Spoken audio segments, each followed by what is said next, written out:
안녕하세요. 저는 경기도 안산에 사는 40대 남성입니다. 자동차 부품 제조 공장에서 관리직으로 일하고 있는 평범한 직장인이죠. 월급은 많지 않지만 착한 아내와 귀여운 딸을 지키기 위해 한눈 팔지 않고 성실하게 일하는 가장입니다. 제 아내도 정말 선하고 착실한 여자였어요. 고등학생 때 장인어른이 돌아가신 후로 집안의 기둥이 되어 장모님과 처남을 돌봤죠. 헌데 몇 년 전 그런 아내에게 예상치 못한 고난이 닥쳐왔어요. 그 일을 겪으며 저는 가족이란 이름 아래 희생하는 것을 당연하게 여기는 사람들에게 꼭 전하고 싶은 말이 있어 이 사연을 보내게 됐습니다. 아마 이야기를 끝까지 들으시면 제가 하고 싶은 말이 무엇인지 자연스럽게 아시게 될 겁니다. 그럼 지금부터 제 인생에서 가장 끔찍하면서도 기적 같은 일이 일어났던 그날의 이야기를 들려드리겠습니다. 그날도 저는 평소처럼 아침 일찍 출근해 공장 상황을 점검하고 있었어요. 그런데 아내에게서 전화가 왔더군요. 좀 의외였죠. 아내도 출근하느라 바쁠 시간이었고 제가 일할 땐 될 수 있는 대로 방해하지 않으려 노력하는 사람이었으니까요. 그래서 무슨 큰일이라도 난 건가 걱정하며 전화를 받았습니다. 헌데 뜻밖에도 전화를 건 사람은 낯선 목소리의 남자였어요. 이 전화기 주인 배우자시죠? 저는 119 구급대원입니다. 부인이 길에서 쓰러지셔서 지금 응급실로 이송 중입니다. 빨리 오셔야 할 것 같습니다. 순간 머릿속이 하얗게 변했습니다. 얼마나 놀랐는지 전화기를 떨어뜨릴 뻔했죠. 아내가 쓰러졌다니 믿을 수가 없었습니다. 아침에 나올 때만 해도 멀쩡하게 출근 준비하며 저녁 메뉴까지 말하던 사람이었거든요. 여보, 오늘 늦지 마. 요즘 꽃게살이 통통하게 올랐대. 퇴근할 때 장 봐서 꽃게탕 끓여 놓을게. 당신 꽃게탕 좋아하잖아. 게장도 담가서 엄마 좀 가져다 드려야겠다. 그 말에 제가 웃으며 그러겠다고 대답까지 했는데 갑자기 무슨 일인지 정신이 없었어요. 조퇴하고 병원으로 향하면서도 별일 아닐 거라고, 단순한 빈혈일 거라고 중얼거렸죠. 하지만 응급실에 도착한 저는 상황이 좋지 않음을 직감했습니다. 분주하게 움직이는 의료진 뒤로 각종 기계를 주렁주렁 달고 의식 없이 누워있는 아내의 모습이 보였거든요. 담당 의사가 절 조용히 불러 상황을 설명하더군요. 환자분이 뇌출혈로 쓰러지셨습니다. 지금 상태가 매우 위중합니다.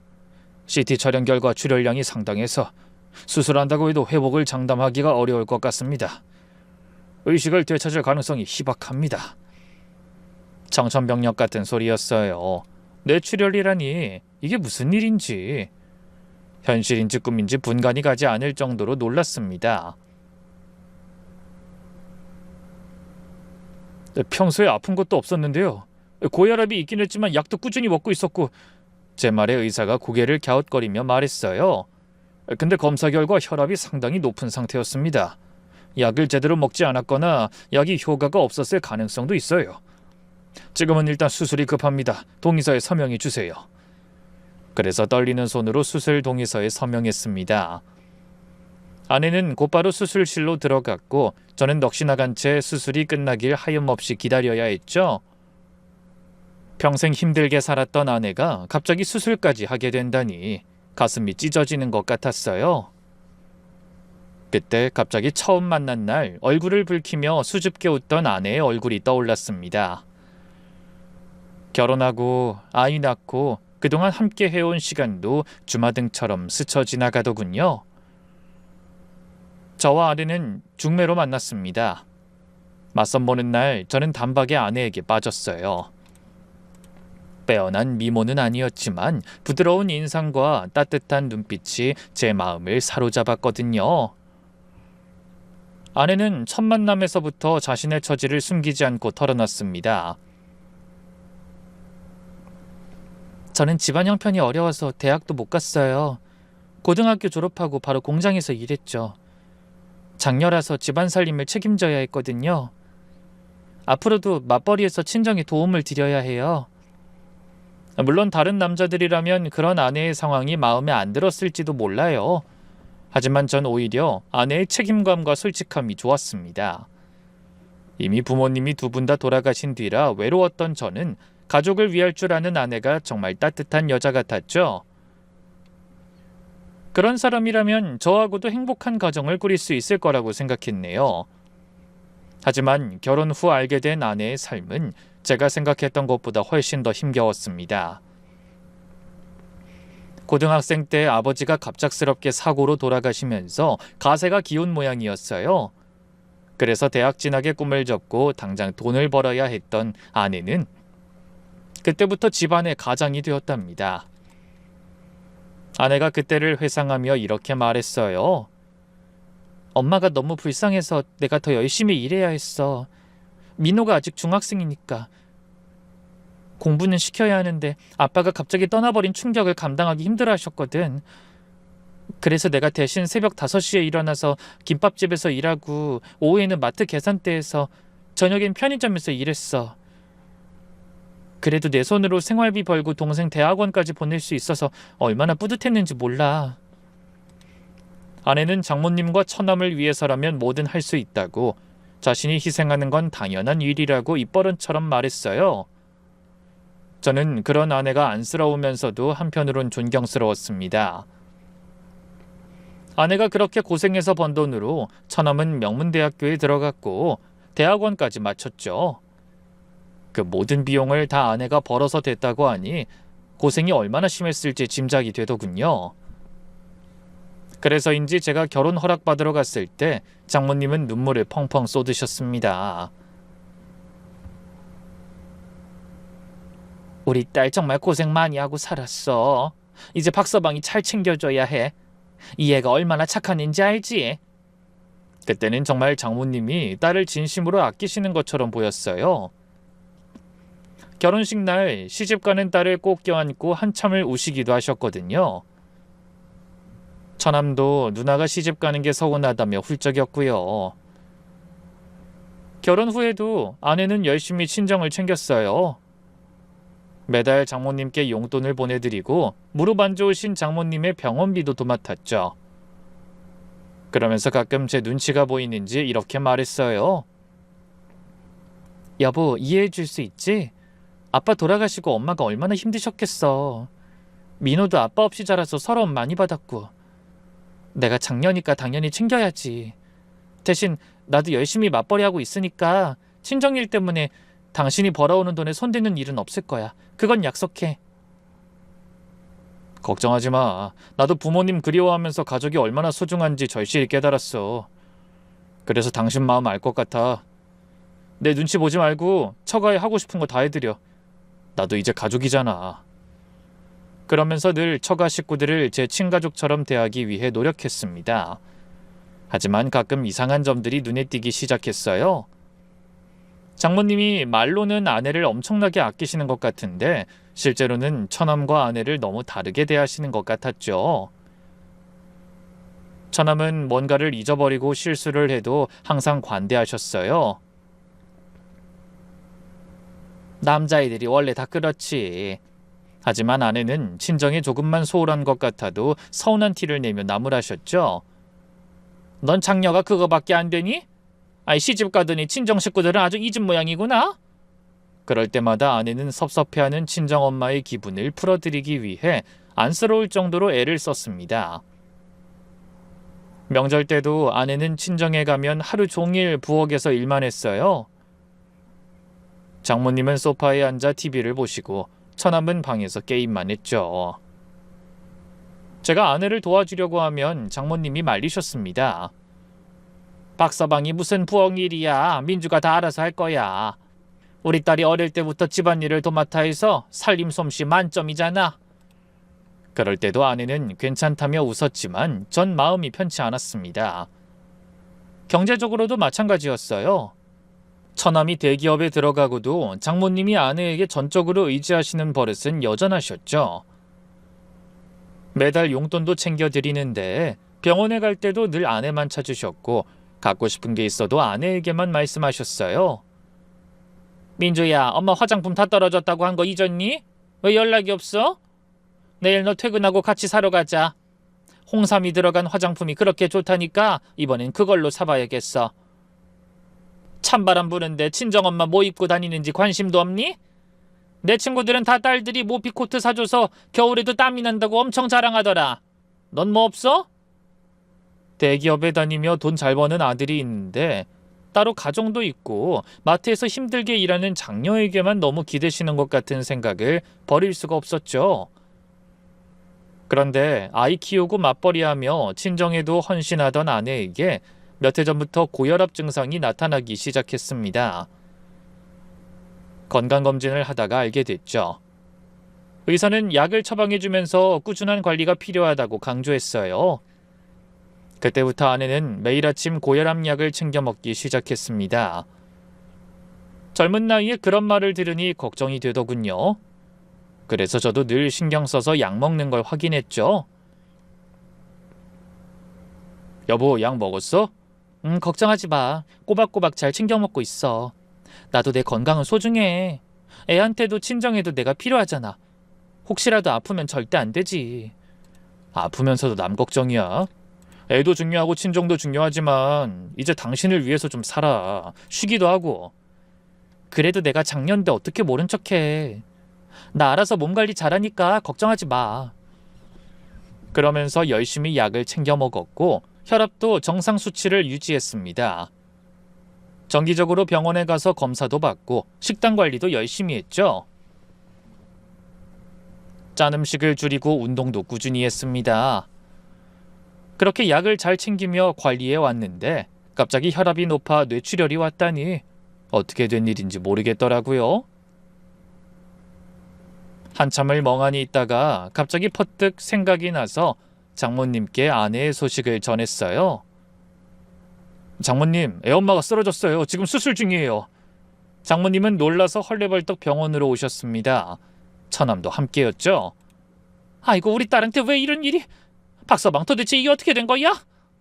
장모님은 눈물을 흘리며 저를 원망하는 듯한 눈빛을 보내셨습니다. 마치 제가 아내를 제대로 돌보지 못한 것처럼 말이죠. 혈압약을 매일 먹었는데 갑자기 쓰러졌어요. 뇌출혈이래요. 뭐야? 아니, 우리 딸이 얼마나 힘들게 살았는데 이제 자식 낳고 좀 편하게 살만하니까 이런 일이. 아이고, 하늘도 무심하시지. 불쌍한 우리 딸. 장모님은 바닥에 그대로 주저앉으셨습니다. 처남은 별다른 말 없이 한숨만 쉬었죠. 잠시 후 5시간의 대수술 끝에 아내는 중환자실로 옮겨졌습니다.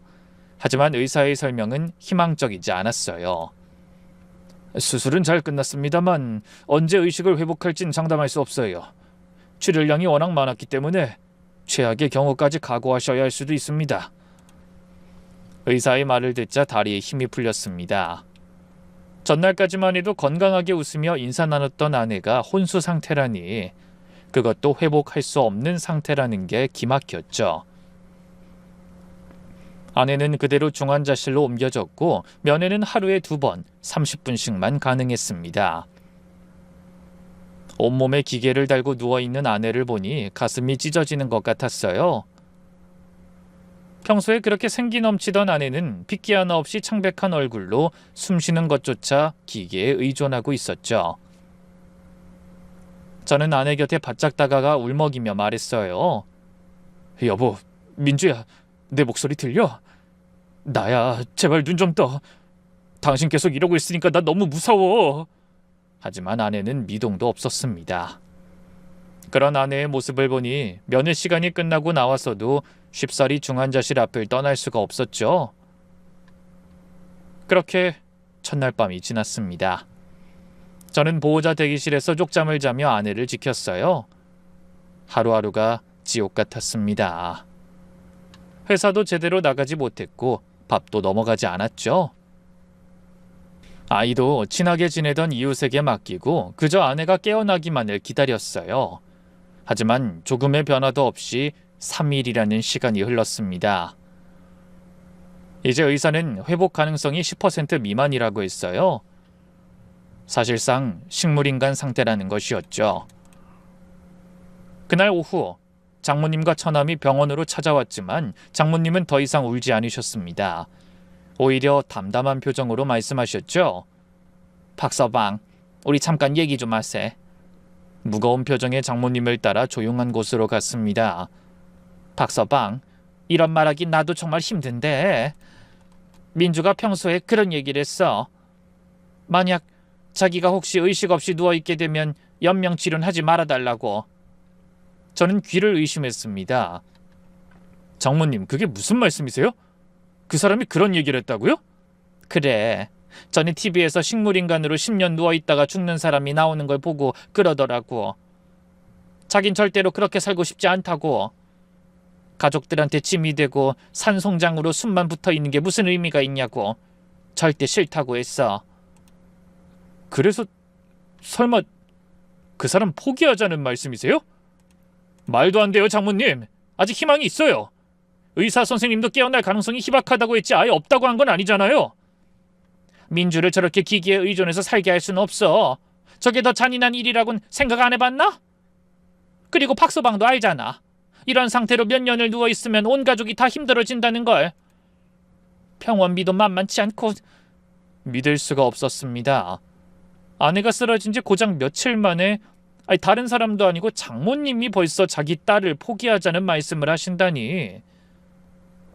장모님, 비용은 제가 전부 책임질 테니까 그런 말씀하지 마세요.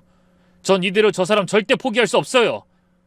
하지만 장모님은 한숨을 쉬며 고개를 저으셨습니다. 민주가 어떤 애인진 자네보다 내가 더 잘 알아. 그 애는 남한테 패기치는 걸 제일 싫어했어. 남이라뇨? 제가 어떻게 남이에요? 하나뿐인 남편인데. 박서방이 그렇게 고집 부리면 민주 마음만 불편할 거야. 나중에 후회하지 말고 애가 원하던 대로 편하게 보내줘. 애가 원하지 않는데 억지로 붙잡고 있는 건 아닌지 생각해보라고. 그 말을 남기고 돌아서셨습니다. 처남도 장모님 편을 들었죠. 그래요, 매형. 엄마 말이 맞아요. 누나도 저런 식으로 살고 싶진 않을 거예요. 우리가 누나를 위해서 결정을 내려야 해요. 저도 안타깝지만 이미 누나는 떠난 거나 마찬가지예요. 이제 놓아주는 게 누나를 위한 일일 수도 있어요. 하지만 전 단호하게 고개를 저었습니다. 처남, 그런 소리 하지 마. 누나가 얼마나 강한 사람인지 알잖아. 분명히 깨어날 거야. 그 이후로 장모님과 처남도 매일 병원에 왔지만 정작 면회 시간에 아내를 보러 들어가는 일은 거의 없었습니다. 그저 복도에서 기다리다가 제게 연명치료 중단 얘기만 반복했죠. 박서방, 오늘도 의식이 없었지? 이제 정말 결정 내려야 해. 장모님, 아직 일주일도 안 됐어요. 좀 더 기다려봐야죠. 이 정도면 충분해. 의사들도 희망이 없다고 하잖아. 그렇지 않아요. 가능성이 낮은 거지 아예 포기하라고 말한 적은 없다고요. 아무리 말씀하셔도 제 마음은 변하지 않아요. 더 기다려보겠습니다. 그쯤 되니 너무 화가 나고 처가 식구들이 이해되지 않았습니다. 친정을 위해 그렇게 헌신한 장녀가 의식 없이 누워있는데 부모와 형제라는 사람들이 계속 치료를 포기하라니. 기가 막혔죠. 저는 처가 식구들이 원망스러워 소리라도 지르고 싶었지만 아내를 생각해서 참았습니다. 아내가 그토록 걱정하고 사랑하던 어머니와 동생이니까요. 그렇게 일주일이 넘게 흐른 어느 날 아침 면회 시간에 중환자실에 들어가 아내의 손을 잡고 있는데 간호사가 조심스럽게 말을 걸었습니다. 보호자님, 너무 무리하지 마세요. 집에 가서 쉬다가 오셔도 돼요. 혹시 변화가 있으면 바로 연락드릴게요. 벌써 일주일 넘게 계속 병원에만 계시는 거 아닌가요? 하지만 전 고개를 저었습니다. 괜찮습니다. 전 여기 있는 게 더 마음이 편해요. 집사람이 언제 눈을 뜰지 모르는데 어떻게 집에 가요? 만약 깨어났을 때 제가 곁에 없으면 서운할 거예요. 제 말에 간호사가 작게 한숨을 내쉬더니 안쓰러운 듯 저를 바라보다 나갔습니다. 장모님도 줄기차게 병원에 찾아와 아내의 상태를 확인하셨어요. 그런데 이상한 건 보호자 대기실 구석에 자리를 잡고 주무시기까지 하시면서 정작 면회 시간엔 거의 들어가지 않으신다는 사실이었죠. 그러더니 또 심각한 표정으로 저를 부르시더군요.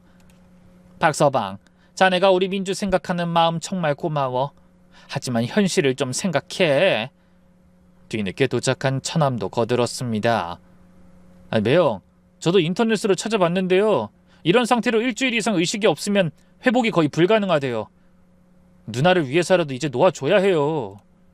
저는 답답했습니다. 왜 그렇게나 절 설득하려고 하는지 이해가 되지 않았죠. 처남, 인터넷 정보가 다 맞는 건 아니야.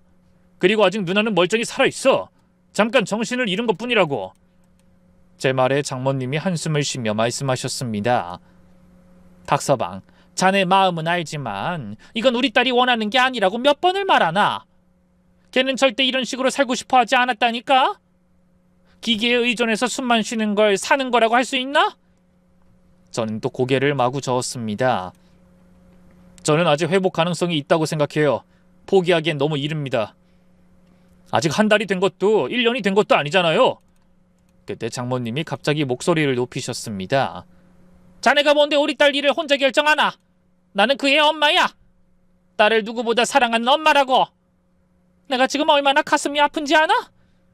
그래도 우리 딸 위해서 피를 토하는 심정으로 말하는 거야. 장모님이 흐느끼는 소리에 주변 사람들까지 안타까운 표정으로 바라봤죠. 장모님 진정하세요. 내가 지금 진정되겠나? 우리 딸이 저런 꼴로 누워있는데? 박서방, 제발 부탁이야. 우리 딸 편하게 보내주게. 저렇게 주렁주렁 기기 달고 고통받게 하지 말고. 곁에 있던 처남도 눈시울을 붉혔습니다. 매영, 엄마 말이 맞아요. 누나가 깨어나도 정상적인 생활은 불가능할 거예요. 평생 누워서 살아야 할 수도 있어요. 누나가 그걸 원하겠어요? 아니, 난 누나 믿어. 분명히 깨어날 거야. 그리고 설령 평생 누워있게 되더라도 내가 끝까지 돌볼 거야. 그게 부부의 도리야. 그러자 장모님이 갑자기 테이블을 탁소리나게 치셨습니다. 이러는 거 다 박서방 마음 편해지려고 고집 부리는 거잖아. 자기 만족 위해서 우리 딸을 괴롭히고 있다는 거야. 그 말에 화가 났지만 꾹 참았습니다. 아내가 사경을 헤매는 와중에 장모님과 얼굴 붉히고 싶지 않았거든요. 장모님, 오늘은 그만하시죠. 저도 피곤하고 장모님도 피곤하실 테니까요. 결국 장모님은 못마땅한 얼굴로 자리에서 일어나셨습니다. 그러면서도 끝까지 한마디 하시더군요. 박서방, 잘 생각해봐. 언제까지 이렇게 버틸 수 있을 것 같아? 한 달? 2달? 1년? 10년? 뭐 평생을 이렇게 살 거야? 그 말을 남기고 장모님은 다시 보호자 대기실로 돌아가셨습니다. 그 다음 날도 장모님은 계속 병원에 머물면서 저를 설득하셨어요. 연명치료를 중단하고 딸을 편하게 보내는 게 딸을 위한 거라는 말만 반복하셨네요. 박서방, 병원비가 하루에 얼마인지 몰라? 지금까지 쌓인 금액만 해도 엄청날 텐데 앞으로는 어쩔 건가? 그 돈을 자네 벌이로 감당할 수 있어? 내가 괜히 이러는 게 아니야. 남은 사람은 그래도 살아야 하지 않겠나? 민주 저렇게 병원에 한없이 있다가 떠나면 애랑 박서방은 어떻게 살 건가? 장모님, 돈은 제가 어떻게든 마련할게요. 대출을 받든 집을 팔든. 그래서 평생을 빚더미에 앉아서 살 텐가? 우리 딸이 그걸 원하겠어? 그 말씀에 말문이 막혔습니다. 너무나 잔인한 말이었어요. 계속 굳건하게 버티던 저도 마음이 좀 흔들렸습니다. 정말 민주가 이런 상태로 살길 원할까? 혹시 내가 부질없는 고집을 부려서 떠나야 하는 사람을 힘들게 하는 게 아닐까? 머릿속이 너무나 복잡했습니다. 정말 아내를 위한 일이 무엇인지 혼란스러웠어요. 온 가족이 힘을 합쳐 기적을 빌어도 부족할 판에 자꾸 아내를 포기하라고 하니 저도 지쳐가는 느낌이었습니다. 치열하게 고민하느라 그날은 한 끼도 제대로 먹지 못했어요. 그래도 제가 기운을 차려야 어떻게든 아내 곁을 지킬 것 같아 라면으로 저녁을 대충 때우고 다시 보호자 대기실로 돌아왔습니다. 피곤했지만 잠이 올 리 없었죠. 그저 멍하니 벽에 기대앉아 이런저런 생각을 했습니다. 열흘을 냈던 휴가도 끝나가고 한창 예민할 나이인 중학생 딸도 걱정이 되었죠. 밤 11시가 넘어가자 대기실엔 저와 몇몇 보호자들만 남아 있었습니다.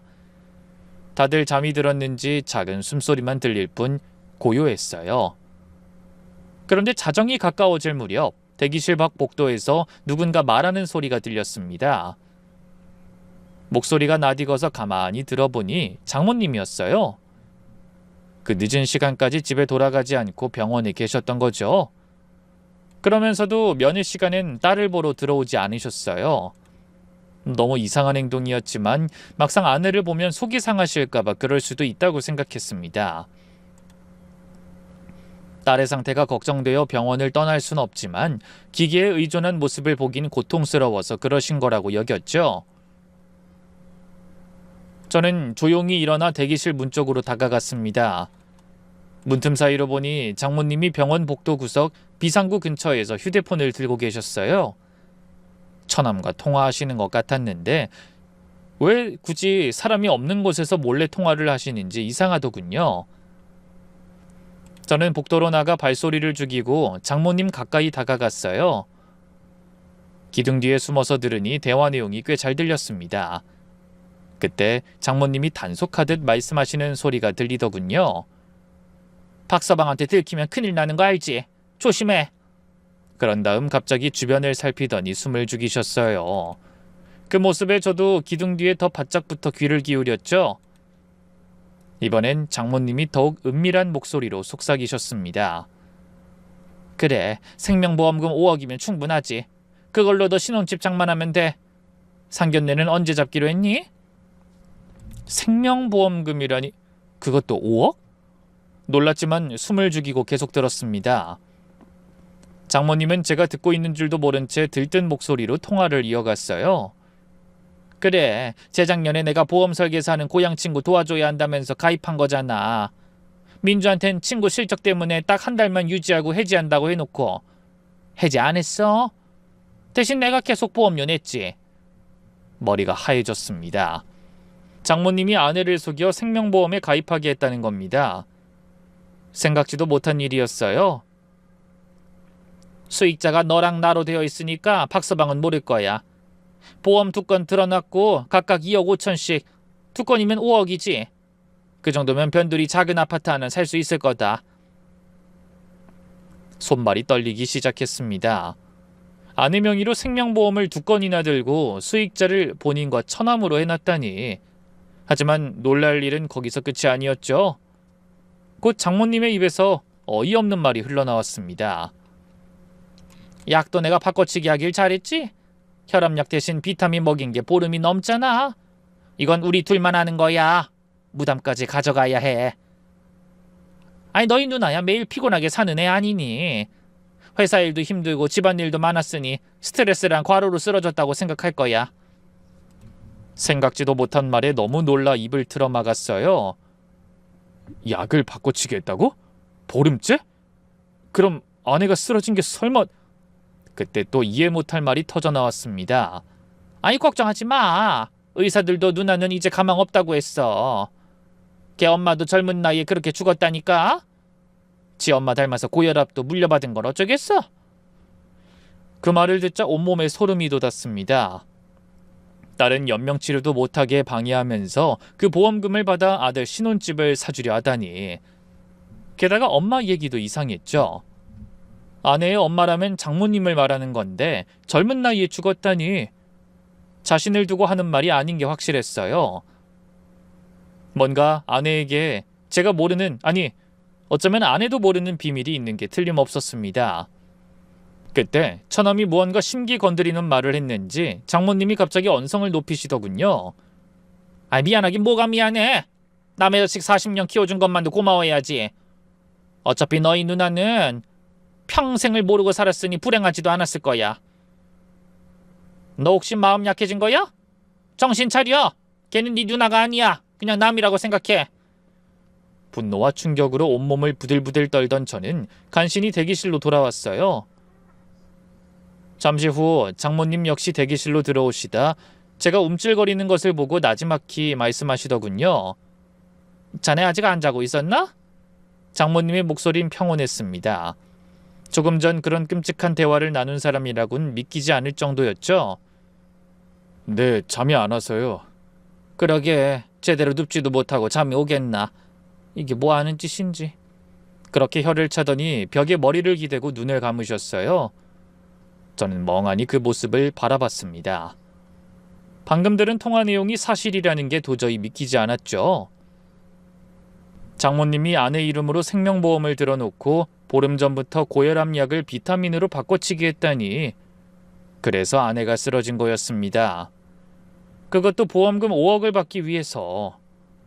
그런데 아무리 생각해도 이해가 안 되는 건 자기 엄마 닮아 고혈압을 물려받고 일찍 죽는다는 말이었어요. 아내의 엄마는 바로 장모님 본인인데 죽었다니? 결국 저는 한숨도 못 자고 다음날 아침을 맞았습니다. 그리고 고민하다 아내의 친척 중 연락이 가능한 분을 떠올려봤죠. 장인어른이 돌아가시고 서울로 이사 오며 거의 연락이 끊겼다곤 했지만 아직 아내의 고향에 큰아버지가 살고 계셨어요. 비록 오래전이긴 하지만 결혼식에서 뵙고 인사드렸던 기억도 났습니다. 그래서 쓰러진 아내의 휴대폰에서 번호를 찾아내 전화를 걸었어요. 안녕하십니까, 큰아버님. 저 민주 남편입니다. 누구? 민주 남편? 아이고 그래. 박서방이라고 했었지? 오랜만이네. 근데 이 시간에 전화를 다 하고 무슨 일이 있나? 저 다름이 아니라 민주 어머니에 대해서 좀 여쭤볼 게 있어서요. 민주 어머니? 누구? 뭐 자네 장모 말하는 거야? 아니요, 민주 친어머니요. 민주가 어릴 때 돌아가셨다던. 저는 도박하는 심정으로 넘겨 짚은 말을 던져봤습니다. 그러자 전화기 너머로 한참 침묵이 흘렀죠. 잠시 후 큰아버님이 한숨을 쉬며 말씀하셨습니다. 그걸 자네가 어떻게 알았나? 혹시 민주도 알고 있어? 아닙니다. 어쩌다가 저만 우연히 알게 됐어요. 그럼 민주한테도 친어머니가 따로 계셨다는 건 비밀이었던 거죠? 그래, 민주 아빠가 원하던 거였어. 애가 지금 자네 장모를 친엄마로 알고 크는 게 좋을 것 같다고 생각했거든.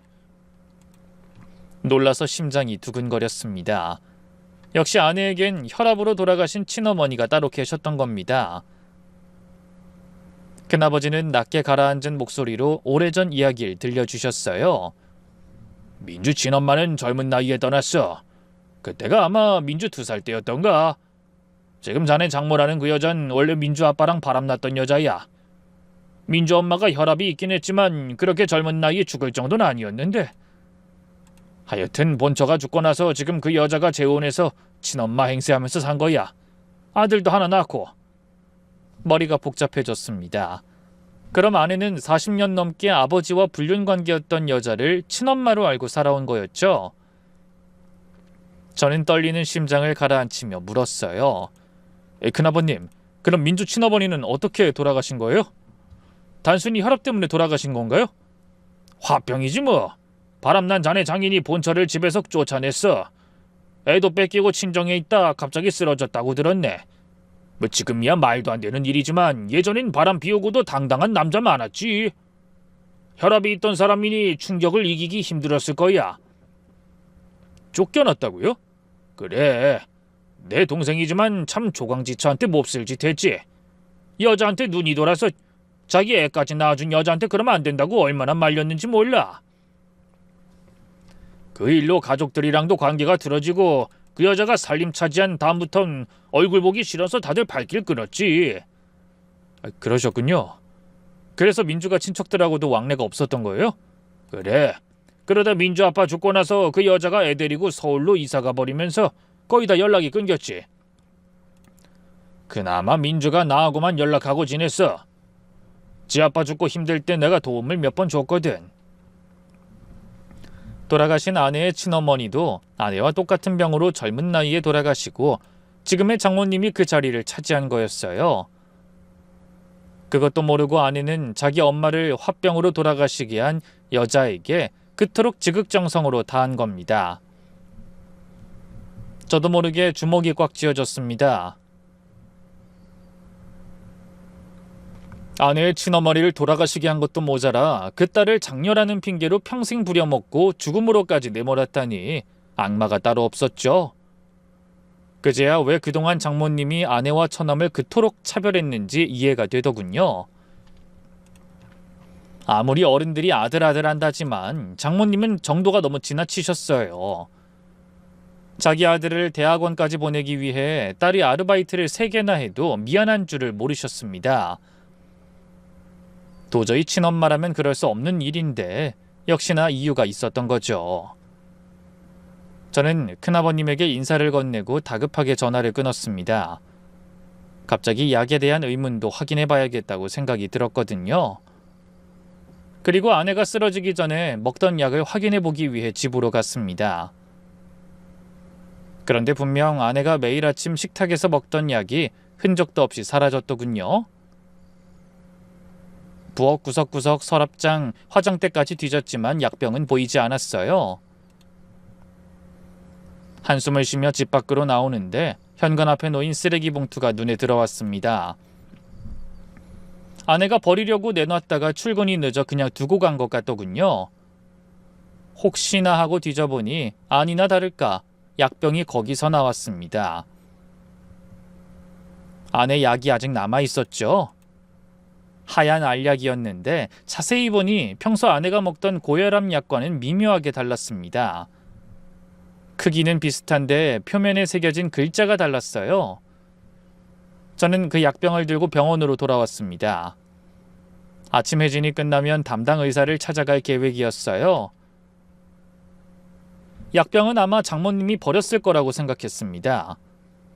저희 집 비밀번호를 알고 있으니 혹시나 증거가 남을까 싶어 빈집에 들어가 약병을 가지고 나왔겠죠.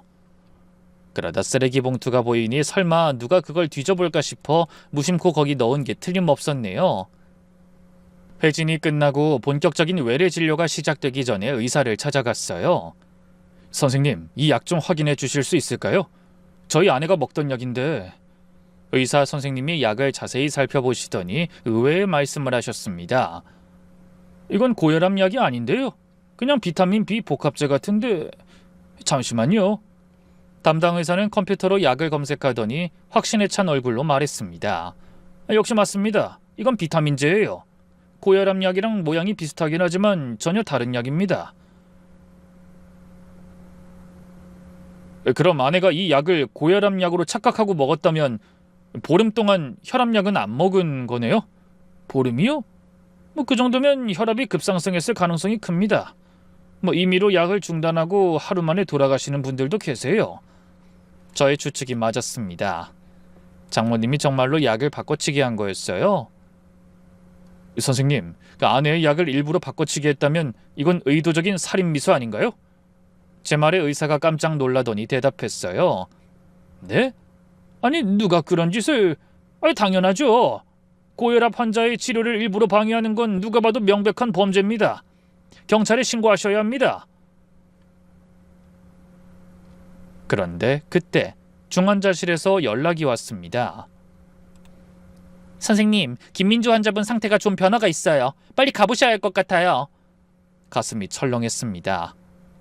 설마 아내가 갑자기 떠나는 건 아닐까 하는 두려움이 몰려왔어요. 저는 의사와 함께 서둘러 중환자실로 달려갔죠. 눈물이 흘러 앞이 흐려졌지만 닦아낼 여유도 없었습니다.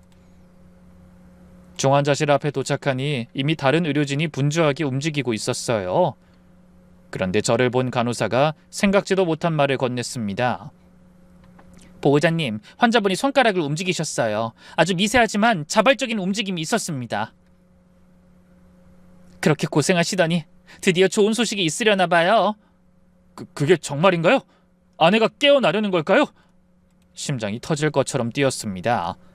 방금 들은 게 진짜일까? 꿈이 아닐까? 몇 번이나 입술을 깨물었어요.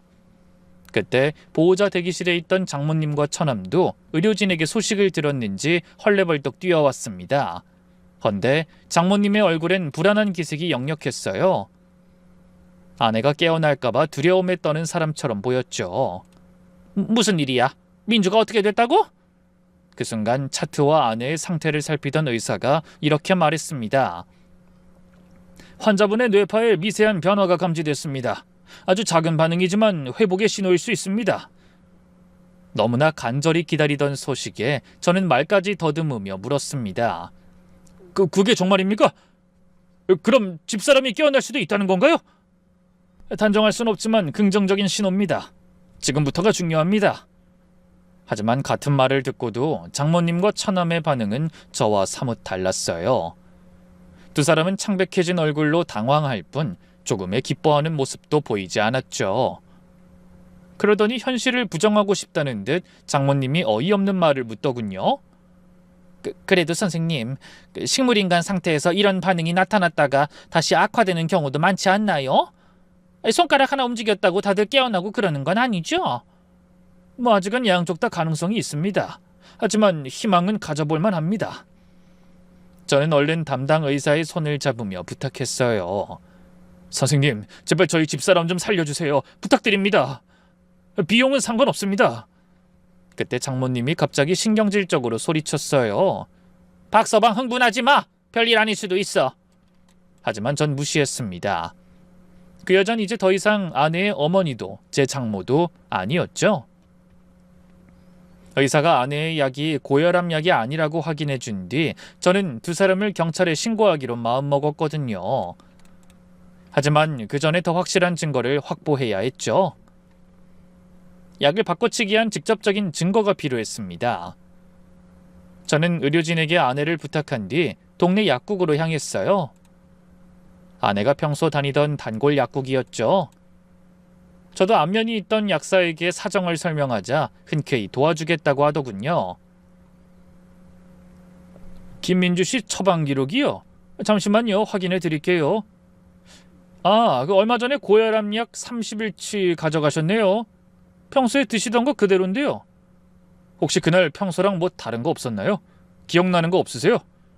약사가 잠시 고민하더니 고개를 끄덕였습니다. 글쎄요. 맞아.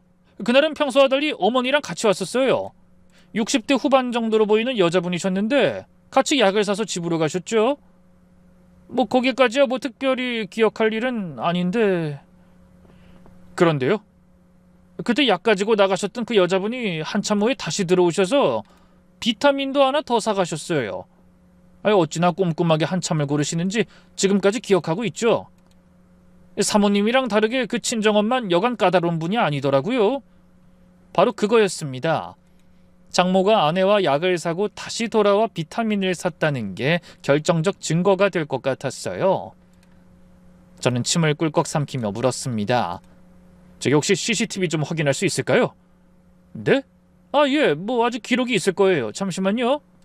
약사가 직원과 함께 CCTV를 확인해 보더니 장모와 아내의 모습이 찍혀있는 영상을 보여줬어요.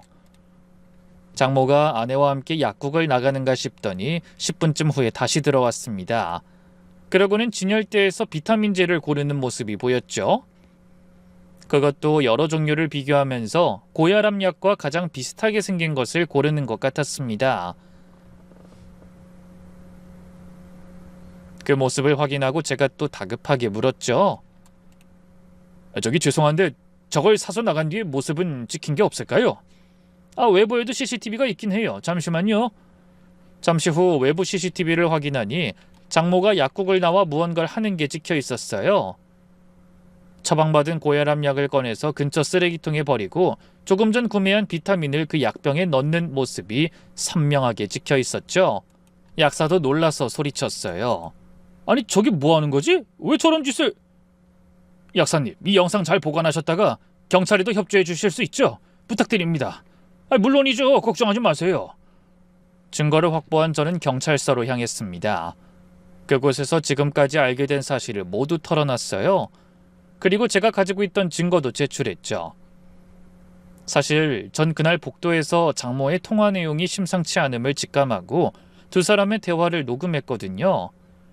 그리고 약국에 보관된 CCTV에 관해서도 설명하고 혈압약으로 둔갑한 비타민까지 내밀었죠. 제 얘기를 듣고 증거를 확인한 형사가 심각한 표정으로 말했습니다. 이건 명백한 살인미수와 보험 사기네요. 일단 긴급 체포해야겠습니다. 증거인멸의 우려가 있으니까요. 그러더니 저와 함께 병원으로 출동했어요. 장모는 여전히 아무것도 모른 채 보호자 대기실에 앉아있더군요. 하지만 아내가 깨어날까봐 두려운지 안절부절 못하는 모습이었죠. 그때 경찰이 나섰습니다. 정순자 씨? 네? 누구세요? 장모는 멍한 표정으로 경찰의 말에 대답했습니다. 경찰입니다. 당신을 살인미수와 보험 사기 혐의로 긴급 체포합니다. 장모의 얼굴이 하얗게 질리더군요. 뭐라고요? 박서방, 아니 이게 무슨 일이야? 그 말에 제가 이를 바득바득 깔며 말했습니다. 그걸 왜 저한테 물으세요? 경찰이 왜 왔는진 장모님이 더 잘 알고 계시지 않나요? 아니 자네 그게 무슨 소린가? 장모님 저 다 알고 있어요.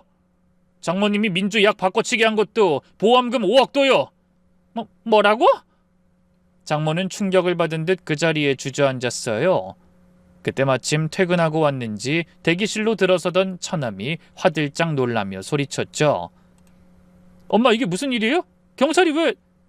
김민우 씨, 당신도 함께 가셔야겠습니다. 공범 혐의가 있으니까요. 네? 공범이라뇨? 전 아무것도 모르는데요. 하지만 변명은 통하지 않았습니다. 처남이 버젓이 아내 생명보험의 수익자로 지정돼 있었고 장모와의 통화에서도 모든 걸 알고 있다는 게 드러났으니까요. 경찰서로 연행되어 조사받는 와중에도 장모는 저에게 이런 말을 했습니다.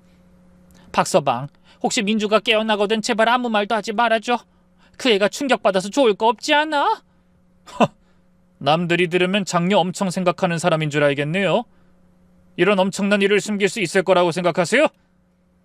장모는 끝까지 아내에게 친엄마 행세를 하고 싶은 모양이었죠.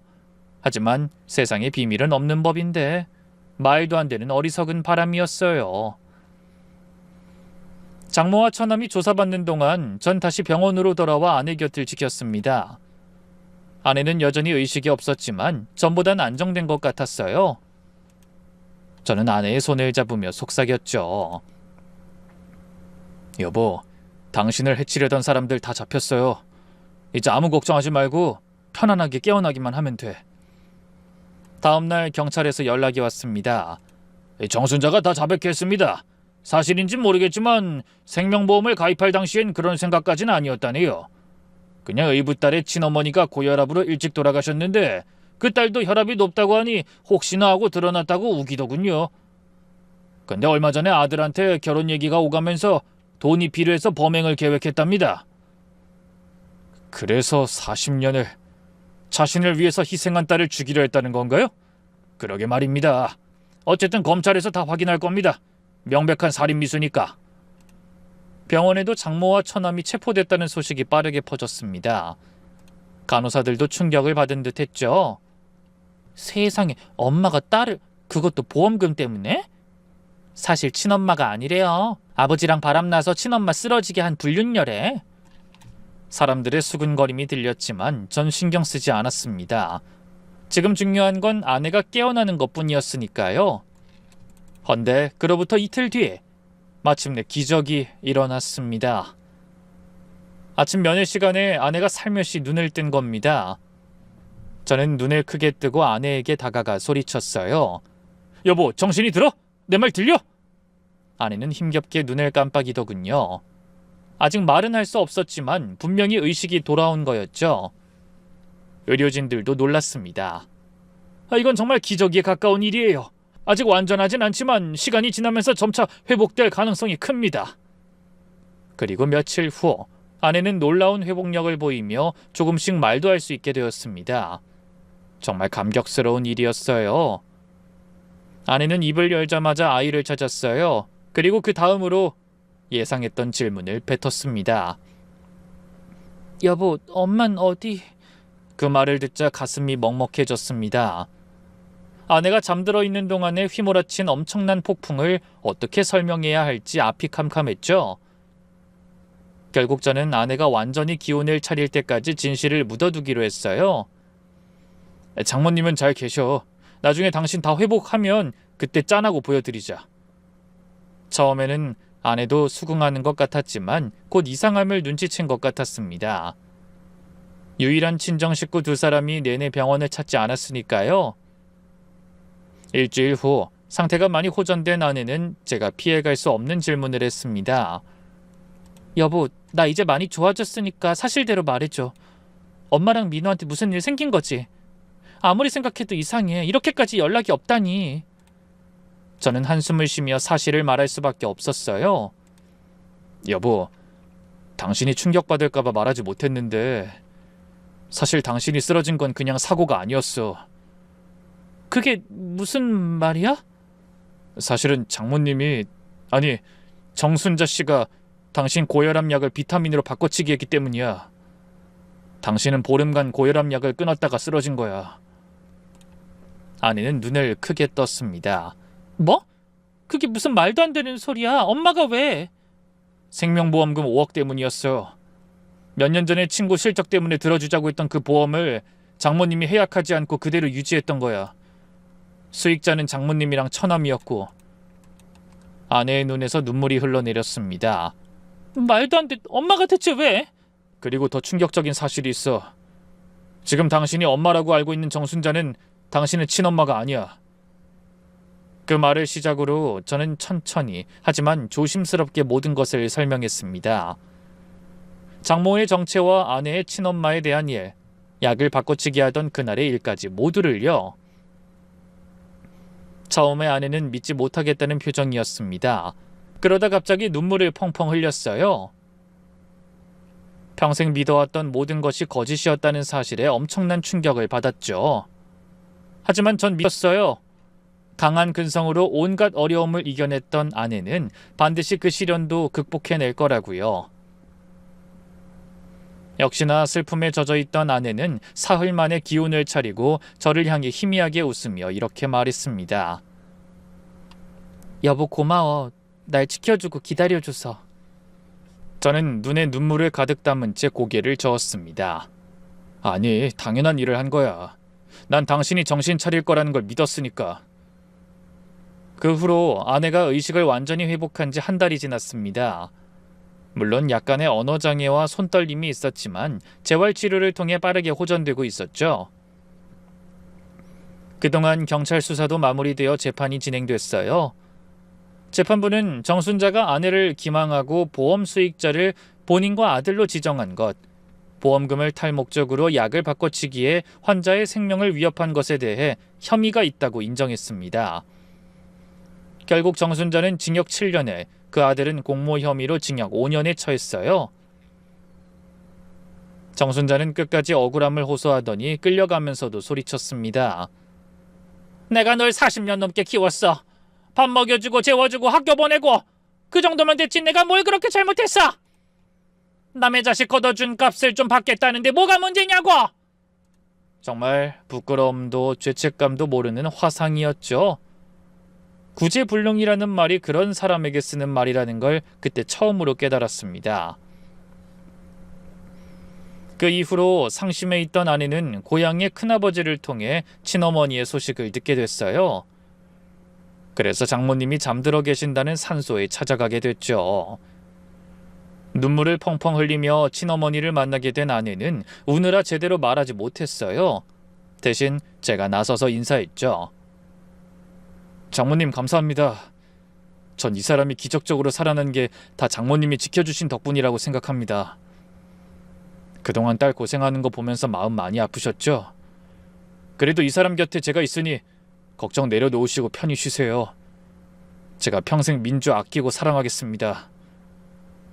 그날 저도 눈물을 흘리며 진짜 장모님 앞에서 아내에 대해 변치 않는 사랑을 맹세했죠.